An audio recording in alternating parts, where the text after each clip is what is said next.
Il est 7h24, tout compte fait. Éric Revel, bonjour Éric. Bonjour Patrick, bonjour à tous. Elisabeth Borne s'en va, des ministres lui rendent hommage. C'est l'histoire à Matignon d'une technicienne pas très politique, qu'il l'est devenu un petit peu, qu'Emmanuel Macron aura donc usé jusqu'à la corde. Ah oui, Elisabeth Borne qui quitte Matignon, on peut l'appeler Madame 49.3 quand même. Ouais. Bien Madame 49.3 a donc, bon, c'est pas une surprise, comme tout Premier ministre sous la Ve République qui se respecte, Borne, Elisabeth de son prénom, a donc servi de fusible expiatoire au président de la République.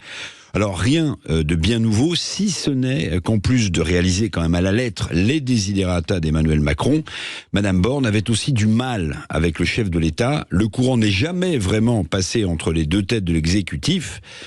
Un proche du président confiait hier que Macron préférait la convivialité de Jean Castex à la rigidité d'Elisabeth Borne. Oui, c'est ça. Alors, pour annoncer ce départ, Emmanuel Macron s'est fendu d'un tweet avec une photo pour remercier Elisabeth Borne. Et quelle photo?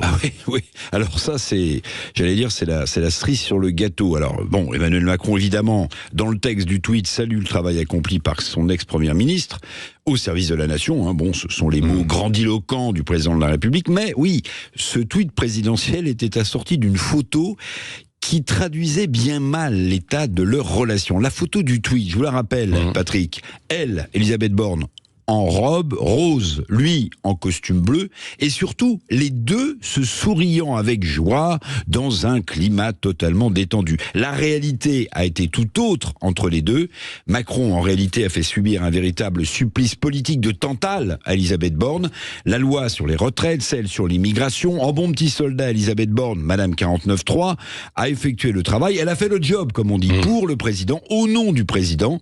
On parle souvent de l'enfer de Matignon. Elisabeth Borne pourra beaucoup raconter sur cet enfer, mais comme me le disait hier Jean-Pierre Raffarin, l'ancien Premier ministre, on retrouve aussi d'autres paradis en quittant Matignon. Oui, c'est ça. Et donc, maintenant, place, a priori, à Gabriel Attal, sans doute, on va voir, il serait le plus jeune Premier ministre, 34 ans, comme Macron fut le plus jeune président de la République élu. Oui, alors bon, on attend sa nomination ce matin, a priori, mais Emmanuel Macron est capable de bien des surprises. Alors ça coincerait un peu sur l'idée de savoir si en plus du poste de Premier ministre, Gabriel Attal garderait le portefeuille de l'éducation nationale. Oui.